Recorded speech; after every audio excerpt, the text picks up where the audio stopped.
गीता में अर्जुन को स्वयं भगवान कह रहे हैं कि उस परमेश्वर की शरण में जा, उसके लिए उन संतों के पास जा जो तत्वदर्शी हो। इसी प्रकार हजरत मोहम्मद को उनका अल्लाह कह रहा है कि कोई और पूर्ण परमात्मा है, उसको पाने के लिए उन तत्वदर्शी संत की तलाश कर। वो प्रभु कौन है, ये जानने के लिए कृपया अवश्य सुनिए जगत गुरु तत्वदर्शी संत रामपाल जी महाराज के अमृत वचन।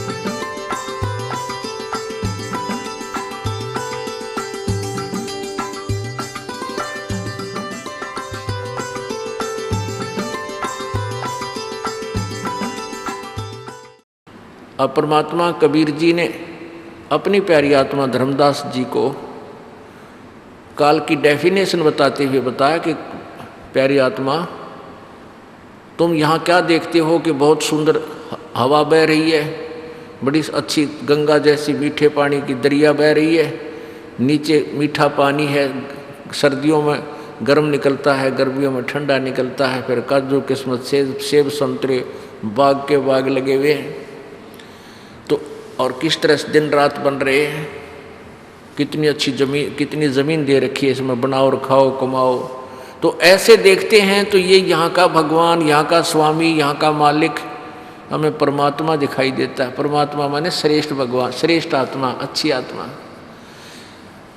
और फिर ये देखते हैं कि किसी का बेटा मर गया, किसी की बेटी मर गई, परिवार का परिवार नष्ट हो गया, अक्षेत्र का अक्षेत्र नष्ट हो जाता है भूकंप आदि आने से, कि तूफान, समुद्री तूफान आ जाता है, हाहाकार मच जाती है, लाशें बच जाती हैं।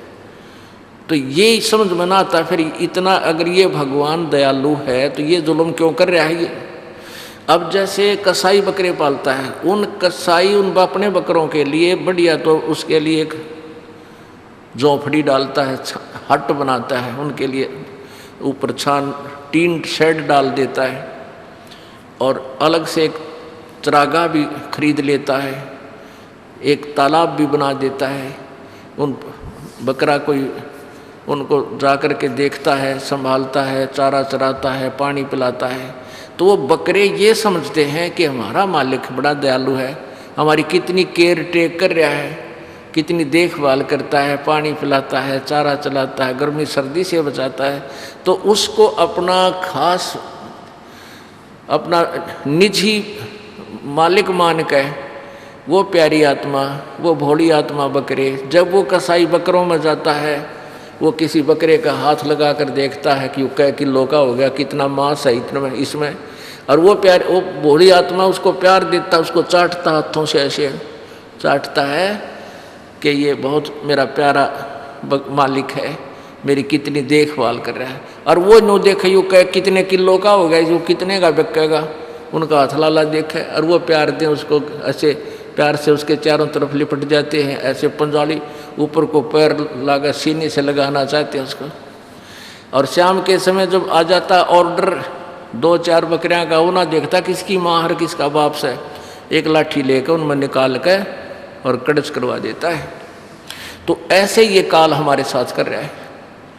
पुण्यात्माओं, हमारी बुद्धि इसने इतनी संक्षिप्त कर दी, इतनी कंसंट्रेट कर दी कि हम इतना ही सोच सकते हैं, इससे अधिक हम सोच भी नहीं सकते। अगर कोई चाहे तो हमारी बुद्धि उठ भी बड़ी देर से उठेगी। लेकिन ये परमात्मा ने एक ट्रीटमेंट दिया है कि ये काल के भांग का एंटीबायोटिक है। काल ने जो हमारी ये त्रिगुणमयी माया की भांग चढ़ा रखी है, ये नशा चढ़ा रखा है, इसके से, इस ज्ञान से और इस भक्ति शक्ति से ये एंटीबायोटिक इस नशे ने तार देंगे। और फिर आपको सपने में भी दिखाई देगी यह सच्चाई जो दास आज को बता रहा है, जो परमात्मा कबीर जी ने बताई थी। ये 100% सत्य है। तो ये काल कहता है ये सब कुछ जो हो रहा है ना, तीनों गुणों से, रजगुण ब्रह्मा से, तमगुण विष्णु से, सतगुण विष्णु से, तमगुण शिव से, तो ये मेरे से ही हुआ जान। अब रजगुण ब्रह्मा है, सतगुण विष्णु, तमगुण शिव जी, आपने देवी पुराण में देख लिया, ये भी बहुत प्रमाण है, लेकिन फिर भी इसको और अच्छी तरह प्रमाणित करते हैं। देवी भागवत महापुराण, जिसमें हिंदी और संस्कृत दोनों विद्यमान हैं। अब अनुवादकर्ताओं ने बहुत कुछ सच्चाई को छुपाने की चेष्टा की है, जिसमें केवल हिंदी अनुवाद किया है। और पुण्यात्मा यदि कुछ दिन और लेट हो जाते ना, परमात्मा युग ज्ञान प्रचार दास के द्वारा ना करवाए, तो कुछ दिनों में गीता जी के ओरिजिनल श्लोक हमने देखने नहीं मिलो। ये बनाने लगे थे हिंदी के अनुवाद, और बिरन उसमें के सट्टे मार रखे थे। गीता मेरे पास है, गीता जिसमें केवल हिंदी लिख रखी है, और उसमें गीता जी के श्लोकों के बारे में कितना उनका कोई भावार्थ नहीं है। बिरन क्यों बना रखे। राजा ने 15वें अध्याय का पाठ किया था गीता जी का, उसको पुत्र प्राप्ति होगी, एक नंबर में का किया था उसको ऐसा प्राप्ति, इस तरह की बकवाद गढ़ रखी ना। तो शुक्र है परमात्मा ने कि ये संस्कृत सहित मिल गया पाने, और आसानी से समझ लेंगे। तो ऐसे ही जैसे गीता प्रेस गोरखपुर से प्रकाशित ये केवल हिंदी बना दी इन्होंने पुराणों की, फिर भी सच्चाई बहुत कुछ विद्यमान है। और फिर अभी तक हमें ये हिंदी संस्कृत सहित भी अपने पास है, और हम शिक्षित हो गए। अब इसमें से भी ढूंढ लिया अपन वो माल जो हमने चाहिए था, जो जड़ी। अब देखो श्री देवी भागवत संस्कृत सहित,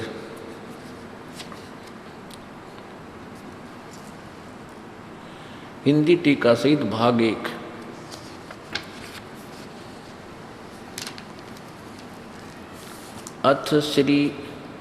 अथ देवी भागवतम भाषा सभाष टीकम समातम, खेमराज श्री कृष्ण दास प्रकाशन बम्बई, यहाँ से ये छपी है।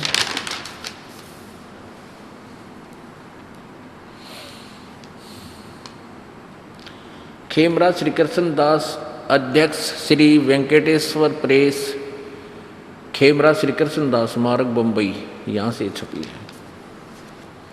अब इसके तीसरे स्कंद में आते हैं।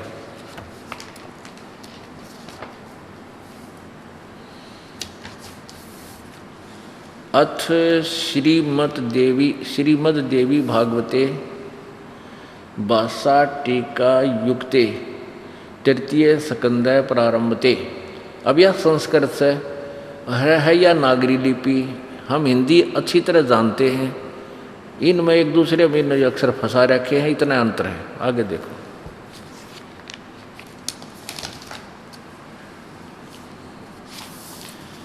ये 11वां अध्याय है तीसरे स्कंद का, ये तृतीय स्कंद है, अध्याय 5। इसके अध्याय 5 के 8वें श्लोक में भगवान शंकर बोल रहे, हे माता, यदि हमारे ऊपर सदा आप दया युक्त हो, तो हमको तमोगुण में किस प्रकार प्रदान किया है? ब्रह्मा रजोगुण और हरि सतोगुण। यानी मुझे तो तमोगुण क्यों बना दिया, और विष्णु सतोगुण, ब्रह्मा रजोगुण, विष्णु शंकर जी कह रहे मैं तमोगुण क्यों बना दिया, ब्रह्मा रजोगुण और विष्णु सतोगुण क्यों बना दिया? यदि आप दयालु हो और ये कहते हो कि बेटा तुम मुझे बहुत प्यारे लगते हो, तो इसे कुकर्म में हम क्यों फंसा दिए? इसका सीधा सा कहने का यो तात्पर्य है। दुखी होकर कह रहे हैं भगवान शंकर कि हे माता, यदि हमारे ऊपर आप सदा दया युक्त हो, तो मुझको उस तमोगुण क्यों किस प्रकार प्रदान कर दिया? मैं तमोगुण क्यों बना दिया? जरा सी बात में गुस्सा हो जाता पेरन कितना कुकर्म कर देता हूँ, मेरे बस की बात नहीं।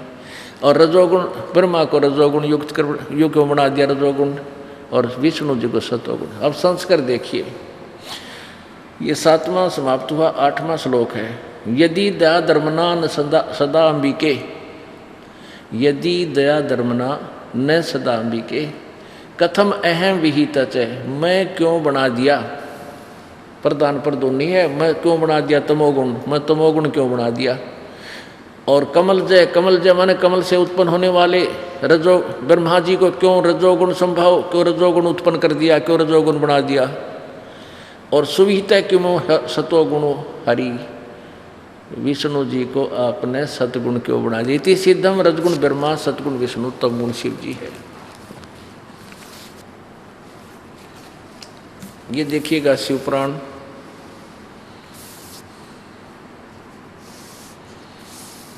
गीता प्रेस गोरखपुर से प्रकाशित है।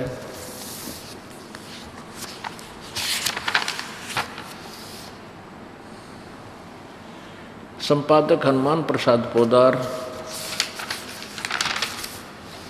और प्रकाशक है वही प्रकाशक है मुद्रक गीता प्रेस गोरखपुर, गोविंद भवन कार्यालय कोलकाता का संस्थान। ये इनके फ़ोन और फैक्स नंबर हैं, ये इनके नीचे ईमेल वगैरह है। इसमें देखिएगा 110 पृष्ठ पे 110 पृष्ठ पे संक्षिप्त शिवपुराण और रुद्र संहिता, इसका अध्याय नंबर 9 ये यहाँ समाप्त होता है। इसके लास्ट में लिखा है कि इस प्रकार सारा विवरण देकर, इस प्रकार ब्रह्मा विष्णु तथा रुद्र इन तीनों देवताओं में गुण है, परंतु शिव गुणातीत माने गए। ये शिव कौन है? यु काल है। ये जो ये सदा शिव को हो चाहे शिव को हो, यु काल है जो ब्रह्मा विष्णु में इसका पिता है। अब ये कंसेप्ट भी यहाँ तक क्लियर करना पड़ेगा। अब देखना इसमें विद्वेश्वर संहिता, विद्वेश्वर संहिता के 25 पृष्ठ से हम पढ़ेंगे, क्योंकि एक समय शंकर और ब्रह्मा और विष्णु जी का आपस में झगड़ा हो गया। ब्रह्मा जी का मैं तेरा बाप, विष्णु जी का मैं तेरा बाप, गुट्टम गुट्टा।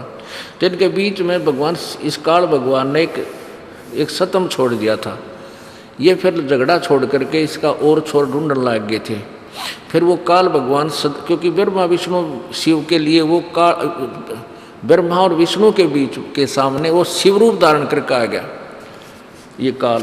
तो इसने यहाँ प्रश्नोत्तरी की है। ब्रह्मा और विष्णु ने पूछा, प्रभु सृष्टि आदि 5 कृत्यों के लक्षण क्या हैं, ये हम दोनों को बताइए। भगवान शिव बोले, यू काल बोला, मेरे कृत्यों को समझना अत्यंत गहन है, तथापि मैं कृपापूर्वक तुम्हें उनके विषय में बता रहा हूँ। ब्रह्मा और अच्युत विष्णु ने कहे, सृष्टि पालन संहार तिरोभाव और अनुग्रह, ये 5 ही मेरे जगत संबंधी कार्य हैं जो नित्य सिद्ध हैं। संसार की रचना का जो ये 26 पृष्ठ पे आरंभ है, ये विद्वेश्वर संहिता है। विद्वेश्वर संहिता पढ़ रहे हम, विद्वेश्वर संहिता का आरंभ है, उसको सर्ग या सृष्टि कहते हैं। नीचे देखो, यहाँ क्लियर हो जाता है जो दास करना चाहता है। पुत्रों तुम दोनों ने तपस्या करके, ब्रह्मा और विष्णु को कहता वो ये काल रूपी ब्रह्म शिव रूप में प्रकट होकर कि पुत्रों तुम दोनों ने तपस्या करके प्रसन्न हुए मुझ परमेश्वर से सृष्टि और सतिथि नामक 2 कृत्य प्राप्त किए। ये दोनों तुम्हें बहुत प्रिय हैं। इसी प्रकार मेरी विभूति स्वरूप रुद्र और महेश्वर, अब देख लो 4 तो ये हो गए, ब्रह्मा विष्णु रुद्र और महेश्वर, ये काल से अलग है 4। महेश्वर में 2 अन्य उत्तम करते हैं, संहार और तिरोभाव, मुझ से प्राप्त किए हैं, परंतु अनुग्रह नामक कृत्य दूसरा कोई नहीं पा सकता। आगे देखो, मैंने पूर्व काल में अपने स्वरूपभूत मंत्र का उपदेश किया था जो ओंकार के रूप में प्रसिद्ध है। वह महामंगलकारी मंत्र है। सबसे पहले मेरे मुख से ओंकार प्रकट हुआ था। तो ओंकार प्रकट हुआ जो मेरे स्वरूप का बोध कराने वाला है। ओंकार वाचक है, मैं वाच्य हूँ। यह मंत्र मेरा स्वरूप ही है। प्रतिदिन ओंकार का निरंतर स्मरण करने से मेरा ही सदा स्मरण होता है। इससे सिद्ध है कि ये काल बोल रहा है, ये ब्रह्म बोल रहा है। जिसने गीता बोली तो ये कहता मेरा एक अक्षर ओम है। आगे देखो, आगे चल के इसमें इसका सदा स्मरण करो। इन सभी, ये ऊपर बताया है, इन सभी अवयों से एकीभूत होकर यह प्रवण ओम नामक एक अक्षर हो गया। ये ओम एक अक्षर, ये ही मेरा मंत्र है, यह मंत्र मेरा स्वरूप ही है। प्रतिदिन ओंकार का, इस ओंकार माने ओम का निरंतर स्मरण करने से मेरा ही स्मरण होता है। अपने आत्मा ये PhD की तरह आपको ये एक एक अक्षर नारा नारा समझाना पड़ेगा। जब ये अज्ञान हटेगा जो युगों युगों से ठोक दिया हमारे अंदर इन अज्ञानी ऋषि संतों और नकली गुरुओं ने। अब इससे सिद्ध हो गया कि ये जो गीता पुराण बोल रहा है, शिव पुराण, ये काल बोल रहा था यहाँ पर। और ये कहता है कि जैसे इसमें लिखा है कि तीनों गुण, रजगुण ब्रह्मा सतगुण विष्णु तमगुण, इन तीनों देवताओं में गुण हैं और यो काल इनसे अतीत है, गुणातीत है, इनसे न्यारा है। अब शुरू कीजिए श्रीमद् देवी या श्रीमद् भागवत गीता। अब इतनी लंबी चौड़ी भूमिका बना गई, अब तक ग्राउंड बना है गीता जी में प्रवेश करने का। अब देखिएगा श्रीमद् भगवत गीता, गीता प्रेस ग्रुप से प्रकाशित, जयदयाल गोविंद का इसका अनुवादक है।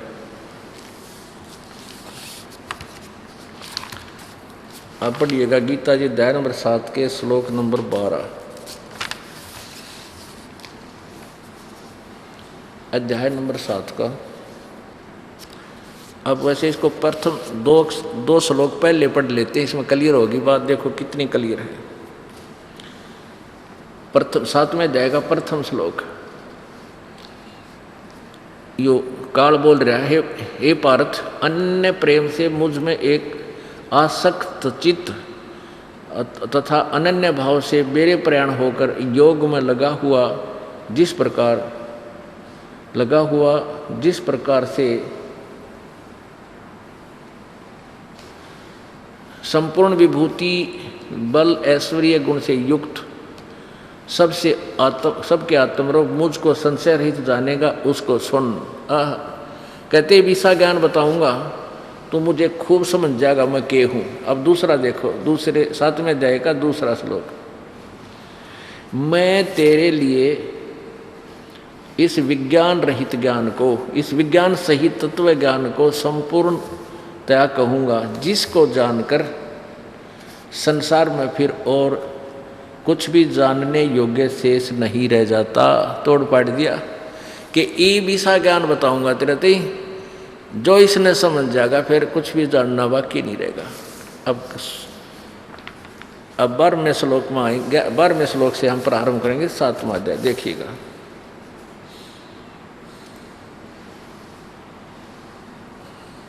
ये काल क्या कह रहा है गीता ज्ञानदाता।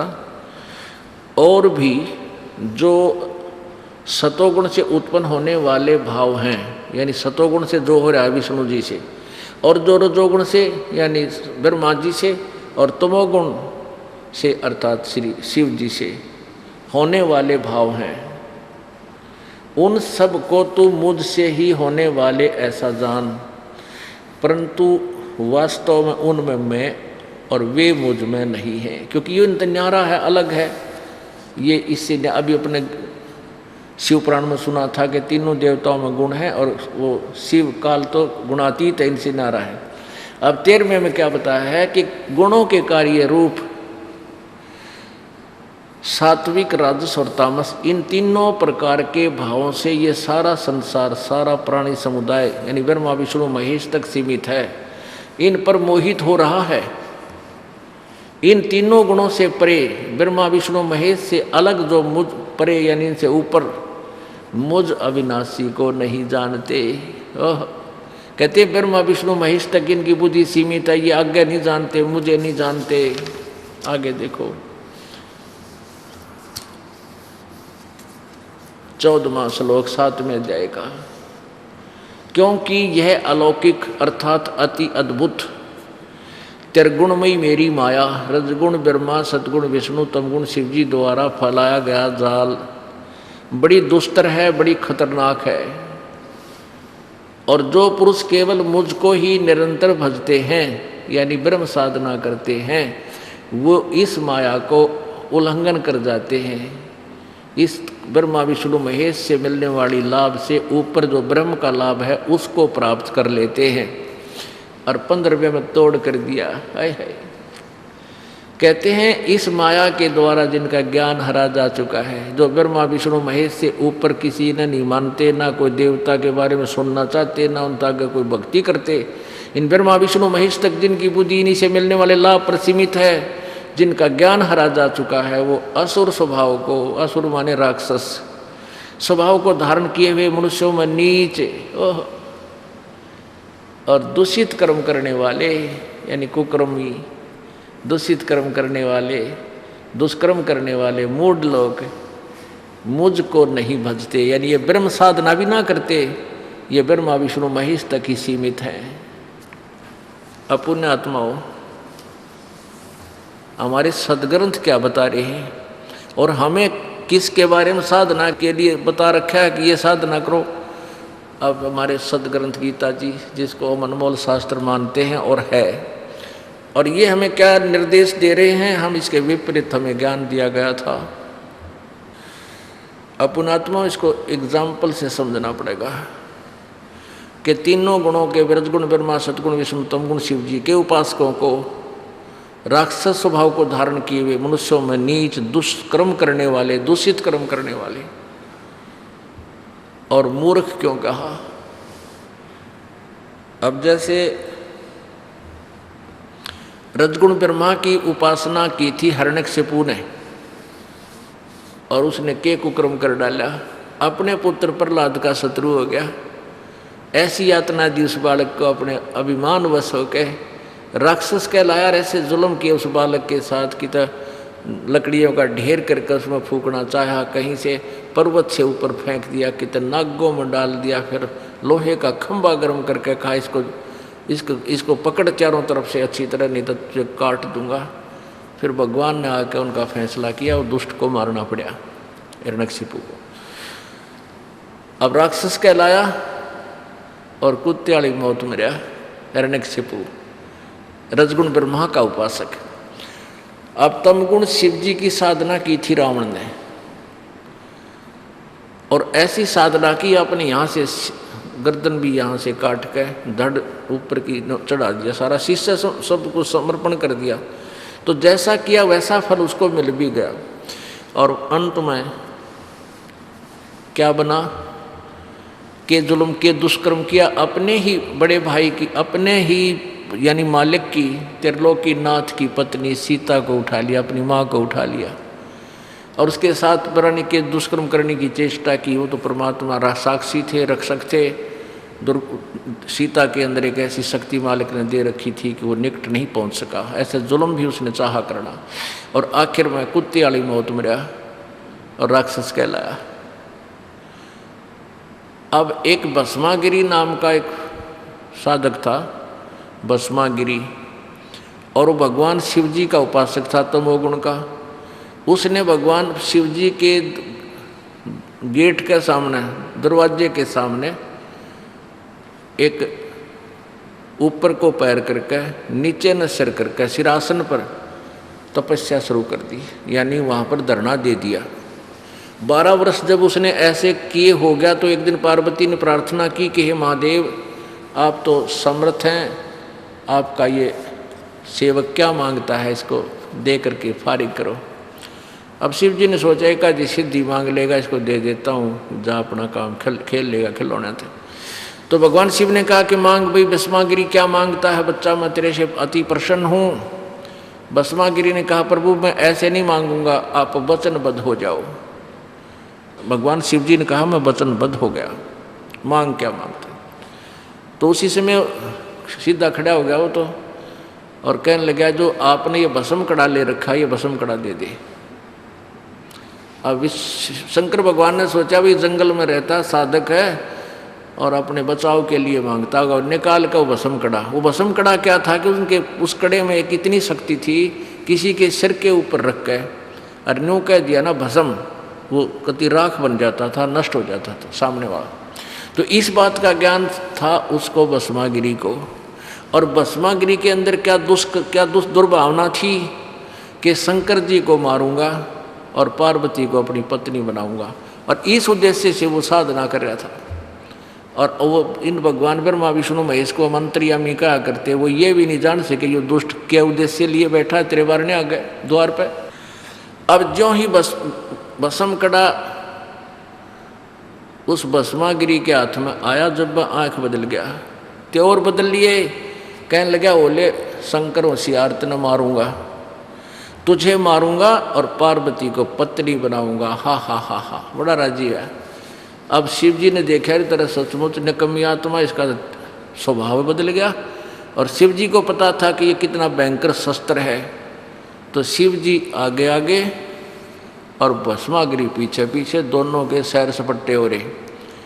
यानी भगवान शिव जी भाग रहे हैं, दौड़ रहे हैं आगे आगे अपनी जान की रक्षा के लिए, और वो भस्मागिरी दुष्ट, वो भस्मा असुर कहलाया फिर इस दुष्कर्म के करने से।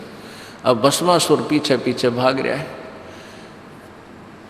अपने आत्मा हम ये सोचा कर, पहले कदे बुद्धि मना आई या कथा रोज पढ़ा करते, और फिर भी इनको अजरो अमर भगवान समर्थ मान्या करते रहे। समर्थ थे, अविनाशी था भी शिव जी, तो भस्मागिरी तो डर के भाज जाए, क्यों भस्म खड़े थे। अविनाशी पे ये अस्त्र करेगा क्या, तो फिर उनका बीच बचाव करके थे भगवान विष्णु जी आए, उन्होंने पार्वती रूप धारण किया, गंडहत नाथ नचा के, और भस्मागिरी ने जब सिर पर वो कड़े वाला हाथ अपने सिर पर कर लिया तो कह दिया भस्म, वो राक्षस मर गया। अपने आत्मा भस्मागिरी से भस्मासुर कहलाया, तो उस तमोगुण भगवान शंकर का पुजारी। एक समय हरिद्वार में कुंभ का मेला आ गया, बहुत पुराने समय की बात है।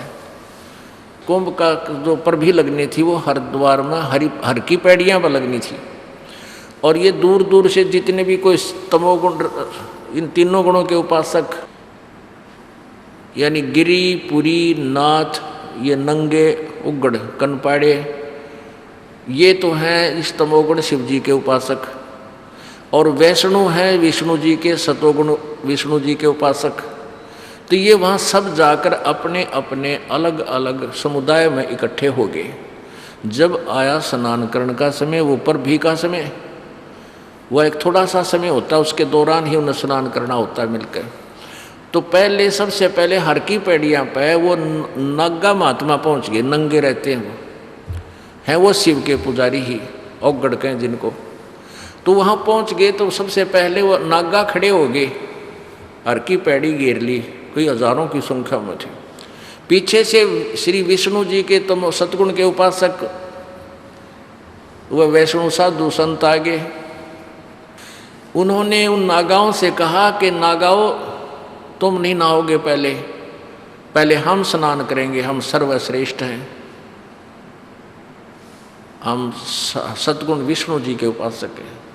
वो नागा कहने लगे नहीं, पहले हम स्नान करेंगे, हम सर्वश्रेष्ठ हैं, हम त्यागी और बैरागी हैं, और हम नी इच्छा है, हम निकामी हैं, लगे इधर उधर कहने।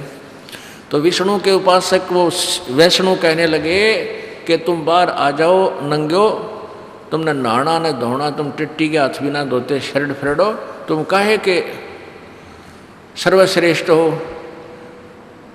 अब इतनी बात सुनकर वो नागा ने भी मरोड़ी खा ली, वो वापस हो गए, और विष्णु और वो नागा आपस में गुट्टम गुट्टा तलवार निकाल ली, सीधी बर्छी ठोकर तीर चलाओ, तलवार इतने गर्दन काट दी एक दूसरे की। 25,000 वो ये त्रिगुण उपासक आपस में लड़के कटके मर गए।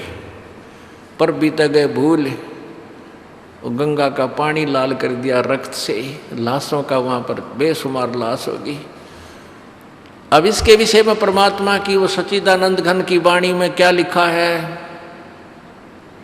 तीर तुपक तलवार कटारियो जमदड़ जोर बधावे हैं, हर पैड़ी हर हेत न जाना वाजा तेग चलावे हैं, काटे शीस नहीं दिल करुणा वो जग में साध कवावे हैं, जो जन उनके दर्शन को जावे उनको भी नरक पठावे हैं। अब क्या बताते हैं कि तीर तुपक तलवार कटारी, कटारी इतनी लंबी छुरी से है ना, सीधी ठोको एक दूसरे के, तलवार तक गर्दन काट रहे। कहते काटे शीश नहीं दिल करुणा, और ये जग में साध को आवे हैं, और हर पैड़ी हर हेत ना जाण्या, वहां जा तेग चलावे हैं भगवान की पैड़ी कहो, हर की पैड़ी, और वहां भगवान के प्रति तुमने इतनी भी तरह रहम को ना, हर पैड़ी हर हेत ना जाण्या, और वहां जा तेग यानी तलवार चलावे हैं, और काटे शीश नहीं दिल करुणा, दिल में दया भी कोई ना इनका, और वो जग में संत को आवे हैं, दुनिया उन्हें साधु भी कहती है। ऐसा कि कहते को दर्शन न भी जावे तो उनको भी नरक ले जावे हैं, क्योंकि ये पढ़ाई पढ़ाओगे अपने चेल्या ने जो उनके अंदर भरी पड़ी है। अब ये तो निर्णय हो गया गीता जी अध्याय नंबर 15 7 के श्लोक नंबर 12 से लेकर 15 का, कि तीनों गुणों रजगुण ब्रह्मा सदगुण विष्णु तमगुण जी शिव जी के द्वारा इनसे मिलने वाले ही लाभ पर, इन्हीं की पूजा पर जिन आधार पर आधारित हो गए हैं, जिनका ज्ञान हरा जा चुका है, जो आगे कोई बात सुनने को तैयार नहीं, मरण कटना तैयार हो जाते हैं। कहते हैं वो राक्षस स्वभाव को धारण किए हुए मनुष्यों में नीचे है। बताइए, और दुष्कर्म करने वाले मूर्ख, 4 उपमा कठिए दे रखी है, एक श्लोक में 4 उपमा दे रखी इन ऐसी साधकों को। अपने आत्माओं एक शब्द है समाज में, आम व्यक्ति भी कहीं नहर घाट पर नहा रहा हो और 2-4 भक्त आ जाते हैं, वह भी उनको भी एडजस्ट कर लेते, आ जाओ आप भी नहा लो, और एक और भी आ जाओ, उसको भी आ जाओ आप भी यहाँ ना स्नान कर लो, क्या दिक्कत है। और ये आपस में कटका मर गया, पहला मैं नहाऊंगा, नहीं पहले मैं नहाऊंगा। गंगा का पानी समाप्त हुआ था या कोई बिजली पड़े थी इतनी आड़ में 2 मिनट बाद नहा लेते, तो फिर परमात्मा की वाणी गलत हो जा कि इनके उपासकों में ये गुण आ ही नहीं सकते।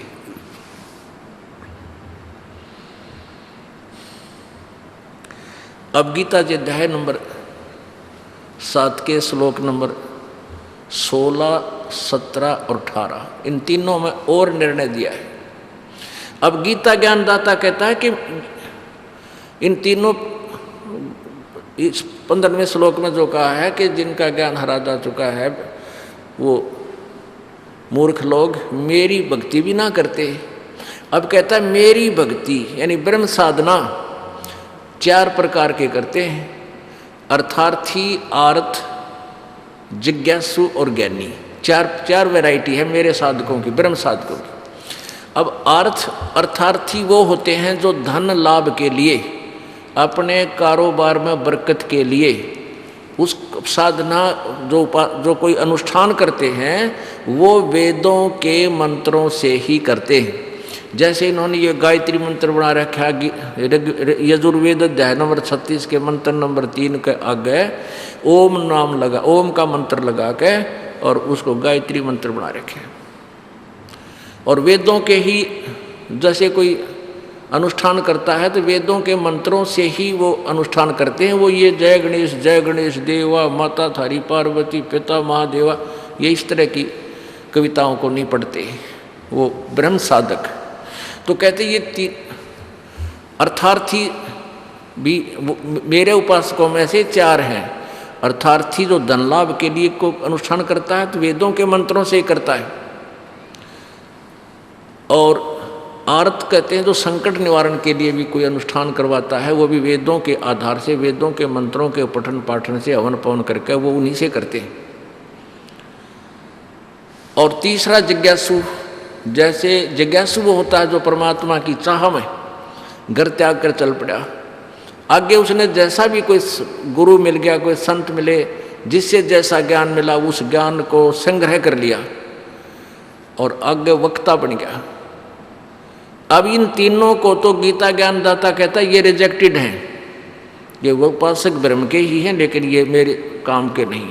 हाँ, इनमें जो चौथा ज्ञानी है वो ज्ञानी को मैं पसंद हूँ और ज्ञानी मुझे अच्छा लगता है। अब ज्ञानी कौन है? जिसको ये ज्ञान हो गया कि भाई मनुष्य जीवन बार बार नहीं मिलता और मनुष्य जीवन पाकर यदि परमात्मा प्राप्ति नहीं हुई तो इसका यूज क्या, इस माटी को उठाएं फिर रहे हम। और फिर उनको वेदों को पढ़ा, उसमें ये लिखा है कि केवल एक परमात्मा पूर्ण ब्रह्म की साधना करने से पूर्ण मोक्ष होगा, अन्य किसी देवता की पूजा से मोक्ष नहीं होगा। तो उन्होंने वेदों से ये तो ज्ञान ग्रहण हो गया कि केवल सब पूजाएं त्याग कर केवल एक परमात्मा की साधना करने से मोक्ष होगा, ये तो उन्होंने फाइनल कर लिया। क्योंकि गीता जी में लिखा कि अनन्य भाव से उस परमेश्वर की शरण में जा, अनन्य यानी और किसी की पूजा नहीं, सब त्याग दे। ऐसे ही देवी भागवत में भी कहा है, दुर्गा ने वेद ज्ञान बोला है कि ओम नाम का जाप कर, उस ब्रह्म की साधना कर और सब बातें त्याग दे, सब पूजाएं छोड़ दे। हिमालय को ज्ञान दिया। तो जो ज्ञान वेदों से मिलता है पुराणों का, वो हमने मानना ही पड़ेगा, क्योंकि तो सोना है, सोने की इतनी डली भी कितना पाजा हुआ है, स्वीकार्य है, उसने ठाव जेब में डाल ले तो सोना ही रहेगा। पीतल को सोना नहीं मान सकते, क्योंकि हम पारखू हो गए, हम जोर ही बन गए।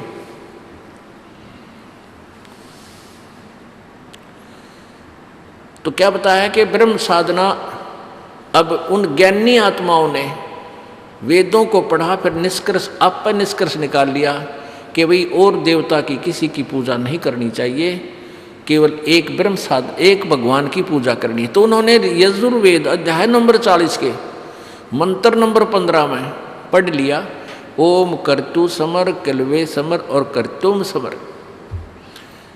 अब ओम का नाम ले लिया कि पूरे यजुर्वेद में ये निष्कर्ष निकाल दिया, अंतिम अध्याय है और लास्ट के ये 2-3 मंत्र हैं, इनमें स्पष्ट कर दिया कि ओम का जाप करो। तो इन्होंने क्या सोचा कि ओम नाम ही पूजा का, और कोई मंत्र है कोई ना, और कोई मंत्र नहीं है जैसे और हम पूजा करते हो, जैसे नाम जपते ओम वासुदेव नमः भगवते वासुदेव नमः, ना, ये कोई मंत्र नहीं है। ये वेदों और गीता के में तो वर्णित है, यथार्थ भक्ति के मंत्र नहीं है। ये तो लोक वेद दंत कथा किसी अन्य ऋषि महर्षि की बनाई हुई है, वो हमने स्वीकार्य नहीं है। तो इसमें उन्होंने ये भी ज्ञान हो गया कि एक भगवान की भक्ति से और देवताओं की साधना त्याग कर ही एक भक्ति करने से मोक्ष होगा, और ओम नाम को उस पूर्ण परमात्मा का जान के उसको ओम नाम को पूर्ण परमात्मा का जानकर उसकी साधना शुरू कर दी।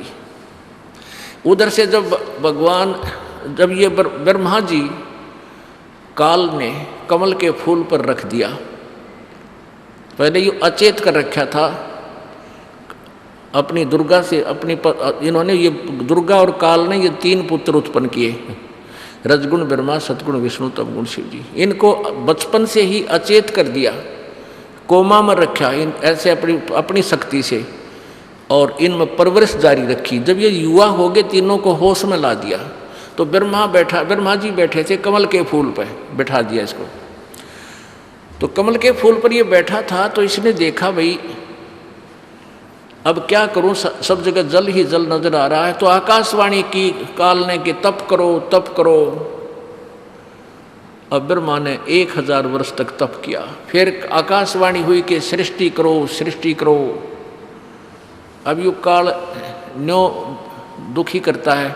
अब वेद ज्ञान जो है ये है परमात्मा पूर्ण ब्रह्म द्वारा दिया गया इस काल को, इसके कंप्यूटर में, इसके अंतःकरण में परमेश्वर कबीर देव ने इसमें फीड कर रखा है। इसने ये ज्ञान अपने अंतःकरण से, अपने अंदर से एज इट इज निकाल कर और बाहर छोड़ दिया समुद्र में। ये ब्रह्मा को प्राप्त हुआ बाद में। इससे पहले आकाशवाणी कर दी काल ने, तप करो। तो ये तप जो है ये काल की आकाशवाणी है, काल का आदेश है ब्रह्म का, और वेद वो पूर्ण परमात्मा द्वारा दिया गया विधान है इस सृष्टि का। तो उसमें केवल ब्रह्म का तो ओम मंत्र है, और 5वां जो वेद था जो परमात्मा ने इस काल को ब्रह्म को दिया था, इस काल ने वो 5वां वेद नष्ट कर दिया, गुप्त कर दिया, छुपा दिया, और 4 वेद दे दिए। वो 5वां वेद बताने के लिए परमेश्वर कबीर देव को खुद आना पड़ता है प्रत्येक युग में। वो सच्चिदानंद घन की वाणी द्वारा वो ज्ञान दिया जाता है। तो काल ने आकाशवाणी की, ब्रह्मा ने ये आकाशवाणी भगवान की मान ली। कि परमात्मा का आदेश है तप करो, इन्हें तप किया। फिर ये दो वेदों से तो ओम मंत्र और काल की आकाशवाणी से वो तप, इन ऋषियों ने यो ग्रहण कर लिया। इन्होंने यो खिचड़ी बना ली, ओम का जाप करें और हठ योग शुरू कर दिया, तप शुरू कर दिया परमात्मा पाने के लिए। गीता जी अध्याय नंबर 11 के श्लोक नंबर 47-48 में स्पष्ट किया है कि अर्जुन, ये मेरा विराट रूप है, ये मेरा वास्तविक स्वरूप है काल का। 11वें अध्याय के 21वें श्लोक में अर्जुन कह रहा है कि एक भगवान, आप तो देवताओं को भी खा रहे हो, आप ऋषियों के समुदाय और सिद्धों के समुदाय आपके सामने हाथ जोड़ रहे हैं और कहते हैं बख्श दो, मंगल हो मंगल हो, और आप सबको खा रहे हो। कोई आपकी जाड़ा में लटक रहा है और कोई अंदर जा रहा है। 11वें अध्याय के 32वें श्लोक में ये गीता ज्ञानदाता कहता, अर्जुन मैं अब बढ़ा हुआ काल हूँ और अब प्रवृत्त हुआ हूँ, मतईब आया हूँ। अब देखो श्री कृष्ण तो पहले ही था श्री अर्जुन जी के साथ। श्री कृष्ण अगर ज्ञान बोल रहा होता ये नहीं कहता मैं अब आया हूँ, तो वो कहता मैं काल हूँ और सबको खाने के लिए आया हूँ, ये मेरा वास्तविक रूप है। 11वें अध्याय के 47-48 में स्पष्ट किया कि अर्जुन, ये मेरा वास्तविक स्वरूप है और मेरे इस स्वरूप की प्राप्ति यानी मेरी प्राप्ति न वेदों वर्णित विधि से, न जप से, न तप से, न किसी क्रिया से कोई नहीं कर सकता। यानी मेरी प्राप्त करना वेदों में वर्णित विधि से मेरी प्राप्ति नहीं है, ब्रह्म प्राप्ति नहीं है। ओम के जाप से और लाभ हो जाता है। क्या हो जाता है? ब्रह्मलोक प्राप्ति, देवपद प्राप्ति, सिद्धियां आ जाती हैं। तो इस तरह के ये इस ओम नाम और यज्ञों से ये लाभ होता है। तो गीता इसलिए इन ऋषियों ने, महर्षियों ने ओम नाम का जाप किया, हठ योग किया, परमात्मा मिला कोई नहीं।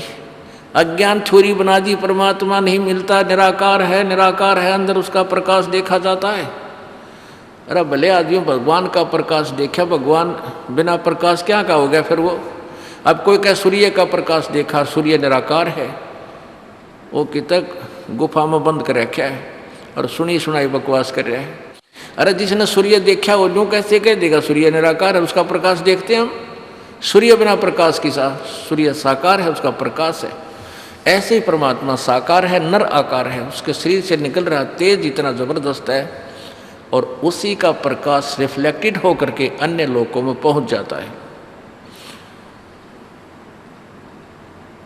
अब जैसे हमारे गांव में एक चौपाड़ थी और उसके साथ थी बिल्कुल तालाब जोड़ के ऊपर है और सूर्य की रोशनी उसकी झांकियाँ में कह पिछले साइड में वो बिल्कुल उसके द्वार लगे थी, बीच से झांकी थी ये विंडो, उनमें से प्रकाश जाकर उस पिछले गहरा अंधेरा था तो शाम के समय उसमें इतना जोर का रोशनी हो जाती जनो बल्लभ ला रखे, लेकिन वहाँ सूर्य ना दिखा था, वो प्रकाश दिखा था। तो तालाब में सूर्य का प्रकाश पड़ा, वहाँ से रिफ्लेक्ट होकर उस चौपाड़ में गया और वहाँ प्रकाश दिखे। उसमें कोई आदमी न्यू बैठा हो और न्यू कहे भाई प्रकाश क्या का सूर्य का है, या तो बात सच्ची ठीक होगी, लेकिन न्यू के प्रकाश निराकार है, ना सूर्य है ही नहीं, वह बड़ी सोच है। तो ऐसे पूर्ण परमात्मा सतलोक में है, उसका प्रकाश रिफ्लेक्टेड होकर के सब जगह घूम रहा है, सब जगह व्यापक है। हमारे शरीर के अंदर भी इस पिंड का एक ब्रह्मांड का इसके अंदर एक लघु चित्र है। तो समाधि में जो प्रकाश देखते हैं वो परमात्मा का ही प्रकाश है, लेकिन वो परमात्मा नहीं है। और उस प्रकाश के देखने से वो आइडिया नहीं लगा सकते, वो उन्होंने इस प्रकाश को मान तो लिया भगवान का, लेकिन कहते भगवान निराकार है। हमने भगवान मिलना है, प्रकाश का क्या करेंगे हम? हमने परमात्मा के पास जाना है, उस मार्ग को ग्रहण करना है। एक चुणक नाम के ऋषि थे, चुणक, और उस चुणक नाम के ऋषि ने, वो ज्ञानी आत्मा ने साधना की, ये जान लिया कि मनुष्य जीवन बार बार नहीं मिलता और परमात्मा प्राप्ति के लिए मनुष्य जीवन मिला है। और वेदों से निष्कर्ष यही निकाल लिया, ओम का नाम, एक भगवान की भक्ति और देवताओं की भक्ति हम करा को नहीं। और ओम नाम का जाप और हठ योग शुरू कर दिया। काफ़ी वर्षों तक घोर तप किया, ओम नाम का जाप किया। परमात्मा तो मिलता नहीं, इससे एटम बम बन जाते हैं, इनमें सिद्धियाँ आ जाती हैं। एक मानधाता नाम के चक्रवर्ती राजा थे। मानधाता नाम के पूरी पृथ्वी के चक्रवर्ती, उनको चकवे बोलते थे। चकवे माने चक्रवर्ती राजा। उस चक्रवर्ती राजा क्या होते थे, वो ये देखा करते 1 वर्ष में, 2 वर्ष में, 4 वर्ष में कि भी किसी मेरे अधीन किसी अन्य राजा ने, नरेश ने मेरी अधीनता अस्वीकार तो नहीं कर दी। यदि अस्वीकार कर दी होगी तो वो उसके साथ युद्ध करके उसको कंट्रोल करता था। तो वो एक घोड़ा छोड़ देता था, अपना पर्सनल घोड़ा। उसके गले में एक पंपलेट छाप देते थे, लगा देते थे, फट्टी सी के बांध के, गत्ते से के, और उसमें लिख दिया जाता था कि राजा की, जिस राजा को, चक्रवर्ती राजा की अधीनता स्वीकार नहीं है, इस घोड़े को पकड़ ले और युद्ध के लिए तैयार हो जा। राजा के पास 72 अक्षौणी सेना है, 72 करोड़ सेना है।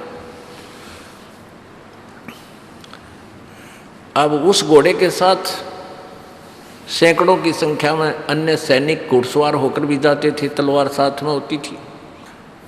तो वो घोड़ा घूमता हुआ सब जगह से घूमकर आ गया, किसी ने नहीं पकड़ा, यानी किसी ने भी विरोध नहीं किया, राजा की अधीनता अस्वीकार नहीं की।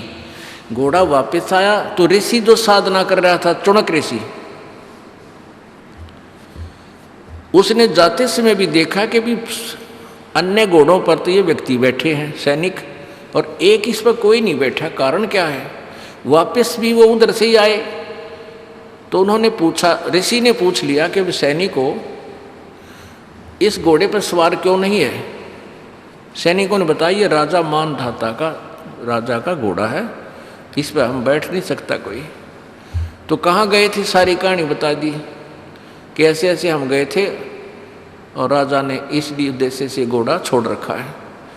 अब देख काल प्रेरणा। काल पहले तो एटम बम बनाता है ऋषियों को साधना गलत करवा के, और फिर स्वयं अपने रिमोट से इनका दुरुपयोग करता है। अब काल ने रिमोट ऑन कर दिया। अब उस ऋषि के मन में एक खुरापात उत्पन्न हो गया। उसके मन में ये हो गया कि उसने पूछा भी, क्या किसी राजा ने भी नहीं पकड़ा। सैनिक कहने लगे, कौन पकड़ सकता हमारे राजा के घोड़े को, हमारे राजा के पास 72 करोड़ सेना है, किसकी माँ ने दूध पिया है, और कोई पकड़ ले तो उसका होठ फोड़ जाए, न्यू कर जाए। ये सैनिक बकवादी होया भी करे का था, सिपाही सिपोही।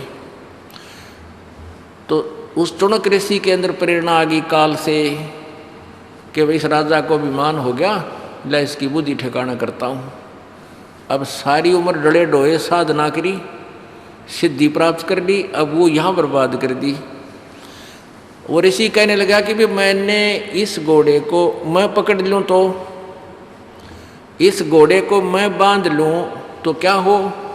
सैनिक कहने लगे, रे कंगाल, तेरा दाने तो खाने को नहीं, अरे तू घोड़ा पकड़ युद्ध करेगा चक्रवर्ती राजा मानधाता से, क्यों तेरी छात बोल दे रही है, पड़ा रहा अपना कर ले भजन बैठ के। अब ऋषि और क्रोधित हो गया, कहने लगा, भाई मैंने यो घोड़ा पकड़ दिया और बांध दो इस वृक्ष के, और कह दो तेरे राजा ने आ जा मेरे साथ युद्ध करने के लिए। अब सैनिकों ने वो घोड़ा बांध दिया। राजा को फिर नमक मिर्च लगा दी कि आज तो राजा एक आदमी ने हिम्मत करी है हमारे साथ बकवाद करने की, कल दूसरा सिर उठाएगा, ये तो ऐसे बात बिगड़ेगी। राजा ने कहा कि 72 करोड़ सेना की 4 टुकड़ी कर लो, और 18 करोड़ सेना एक बार भेज दी, एक आदमी ने मारन खातिर। दे बुद्धि भ्रष्ट राजा की हुई, राजा की तो हो जा है बुद्धि भ्रष्ट, इतनी ताकत होने पाचार होगी उस ऋषि की भी। अब उसने 18 करोड़ सेना भेजी। उधर से ऋषि ने क्या किया, अपनी सिद्धि शक्ति से 4 एटम बम बना दिए, 4 पुतली तैयार कर ली। पुण्यात्माओं, वचन की जो शक्ति है, इस वर्तमान जो विज्ञान ने जो परमाणु बनाई है, तो एक पास सिंह भी नहीं है। शब्द में इतनी जबरदस्त शक्ति है। अगर संत अपने वचन से ये कह दे कि इनके सब परमाणु निष्क्रिय हों, ये राख बने पाओ सारे, ये तो काम में कोई नहीं करें। तो और वचन से बनाई हुई वस्तु, वचन एक ऐसी शक्ति है, डलन उठाकर राख को उठाकर इसको कह दे ये फलानी चीज़ बन, वो बन जा। जैसे गोरखनाथ जी ने अपने गुरु मच्छंद्र जी का जो शरीर जला दिया गया था, राख बन गई थी, उस राख को उठा करके अपनी शक्ति से गुरु मच्छंद्र नाथ बना दिया था एज इट इज, और काफ़ी वर्षों तक जीवित रहा। वो शरीर बनाकर उसमें वो आत्मा वापस प्रवेश करवा दी थी। तो ये इतनी सिद्धि युक्त होकर भी मोक्ष नहीं हुआ इनका। परमात्मा यही बताना चाहते हैं कि ऐसे ऐसे तोब थे ये संत ऋषि, जिन चीज कारण से इनकी बोलबाला हो गया और डोगे डले यहीं पर ये मोक्ष नहीं प्राप्त कर सके। तो भाई राजा ने एक टुकड़ी 18 करोड़ सेना छोड़ी, ऋषि ने एक एटम बम छोड़ दिया, वो पुतली छोड़ दी। उसने 18 करोड़ सेना की कत्लेआम कर दिया। राजा ने दूसरी टुकड़ी छोड़ दी, ऋषि ने दूसरी पुतली छोड़ दी। कहने का भाव यह है कि मानदाता राजा का सर्वनाश कर दिया। 72 करोड़ सेना उस ज्ञानी ऋषि ने, वो ज्ञानी आत्मा ने काट डाली। अरे थरा गजब, ये यहाँ के ज्ञानी। अब परमात्मा क्या बताते हैं कि अब उसने साधना की वेदोनुसार, गीता जी अध्याय नंबर 7 के श्लोक 18 में कहा है कि ये ज्ञानी आत्मा है तो उद्धार, लेकिन ये परमात्मा में लीन आत्मा मेरे वाली अनुत्तम यानी घटिया गति में सचित है, क्योंकि इनको तत्वदर्शी संत नहीं मिला। अपनी साधना को इसलिए घटिया बताया है गीता ज्ञानदाता ने कि ये भी इसे डले डोवे, इसे जुल्म कर देते हैं। इसलिए 18वें अध्याय के 62वें श्लोक में कहा कि अर्जुन तू सर्वभाव से उस परमेश्वर की शरण में जा, उस परम अक्षर ब्रह्म की शरण में जा, जिसकी कृपा से तू परम शांति और सनातन परम धाम सतलोक पर चला जाएगा। वहाँ कोई इस तरह की बकवाद नहीं है। अपने आत्मा जब तक, अब क्या होता है कि यहाँ जो भी क्रिया करते हैं ब्रह्म पर ब्रह्म तक की साधना में, जैसे कर्म करता है वैसा ही फल है। अब जैसे उसने तप हठ योग करके ओम नाम का जाप करके वो भक्ति शक्ति की, वो तो अलग लिखी गई, और ये पाप करके ये अलग लिखी गई। पहले तो यो चुनक ऋषि ब्रह्मलोक में जाएगा, वहाँ हजारों वर्षों तक देवता बनेगा, अंडी पाकेगा। उसके बाद फिर यो नीचे आवेगा, गधा कुत्ता बनेगा, सिर में कीड़े पड़ेंगे इसके, और जो ये 72 करोड़ सेना का इसने बेमतलब नाश कर दिया, ये इसके कीड़े पड़ के इसने खावेंगे चारों तरफ से, इसकी बहुत दुर्गति होगी। तो कहते हैं ये ज्ञानी आत्मा है तो उद्धार, ये लगे तो थे सतभक्ति करने के लिए, परमात्मा पाने के लिए, लेकिन ये मेरे वाली अनुत्तम घटिया साधना में ही लीन रहे, गति में लीन रहे। अपने आत्माओं, परमात्मा कबीर जी की वाणी में लिखा है कि 72 अक्षौणी खा गए वो चुनक ऋषिश्वर एक, दे धारे जोरा फिर ये सभी काल के बेखे। ओहो, कहते हैं 72 करोड़ सेना ने खा गया ये चुनक ऋषिश्वर। ये चुनक नाम के ऋषिश्वर यानी ऋषियों में भी श्रेष्ठ ऋषि, उसके ये लक्षण है काल के उपासक के। और कहते हैं दे धारे या मौत फिरे, जोरा माने मौत। ये दिखे संत और ये से एटम बम, ये दे धारे मौत फिरे, ये सभी काल के भेख यानी सब काल के समुदाय टोल के टोल फिरे।